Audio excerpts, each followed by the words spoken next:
Welcome back into the Sports Source. This segment comes to you via Fast Frame.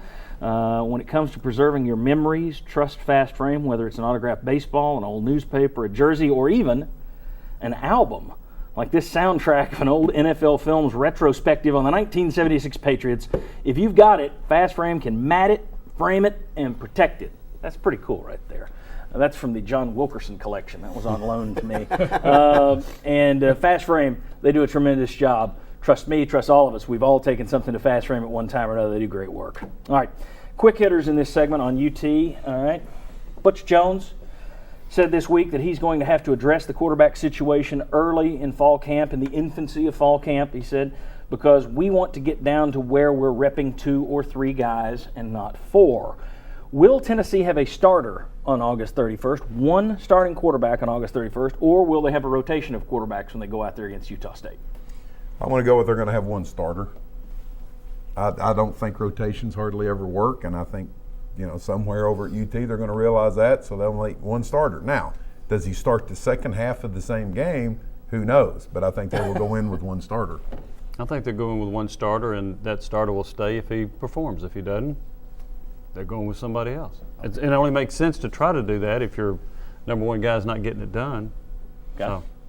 Guys? Well, I agree. That's certainly what you hope for, even though it's such a different scenario this year. Last year you had Dobbs and Ferguson, who you were kind of hoping to redshirt, I guess, and looking for reasons not to play them, and that's different this year. I think you go in with one starter, and it's going to be Worley. And if you designate somebody to play the second series or the second quarter, depending on field position, that's fine. But for the benefit of this team, and I think the way this coaching staff looks at it, you want that to be your leader, and you want to have it identified who your starter is. Okay. Next question regarding receiver Pig Howard. Jones said there are some things that he still has to do before we even think about bringing him back into our football family. He then said a decision would come in the next week or two and suggested the finalization of grades would play a role. If Howard does not return to the team, how much would it hurt? We started over here last time. We're going to start over here. You have to hold your thought. I'll forget it. Okay, go ahead. Chuck? Go ahead, Mike. Well, I don't think it's a big blow simply because you won one position where you do have all these talented people coming in as receiver. I think it hurts Pig Howard more than it hurts the team. And I think you've got people coming in your recruiting class that if he is not going to be vested and be all in, it's better that he go away now. I think that it would hurt a team that looked like it was going to be an 8-4, 9-3 kind of football team. I don't think it's going to hurt this team as much, even though I think he's very talented. I don't think it's a great blow, and I think it's mitigated by the fact you've got 2 very promising receivers in Von Pearson and Josh Malone. I think it'll hurt, and here's why. We just did a segment on how Tennessee isn't returning anybody. No. My view is this. You've got guys that could come in there and take his spot. What if they twist an ankle?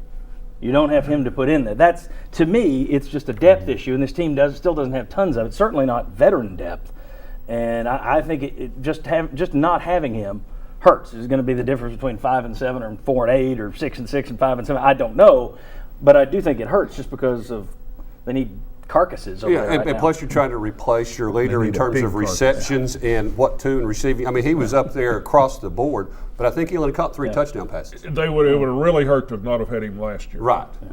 Okay. Fifth-year center Jerron Toney has given up football and left Tennessee's team. He's played a good deal of nickelback the last 2 years. How much will Toney's departure hurt? And before you answer, you already know my answer. Any body taken away is a bad body taken away. Guys, will that one hurt? Well, I mean, just for the depth reasons. But once again, I don't think it's going to hurt the overall record at the end of the season. It'll hurt less than Pig Howard. I think they have enough athletic bodies to replace Toney. Right, with Jimmy, you've got a lot of new people coming in at that position, just like you have a lot of new people coming in at Pig Howard's position. And I think his playing time was going to diminish unless there were some significant injuries anyway. And do we know for sure he doesn't want to try and go somewhere else and play a senior year or last year? I wouldn't rule that out. Okay.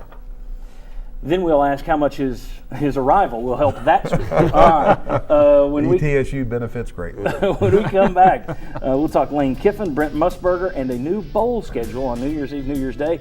Plus, is Tennessee-Alabama really the best rivalry in the SEC, as Butch Jones said? all that. Come on back on the Sports Source.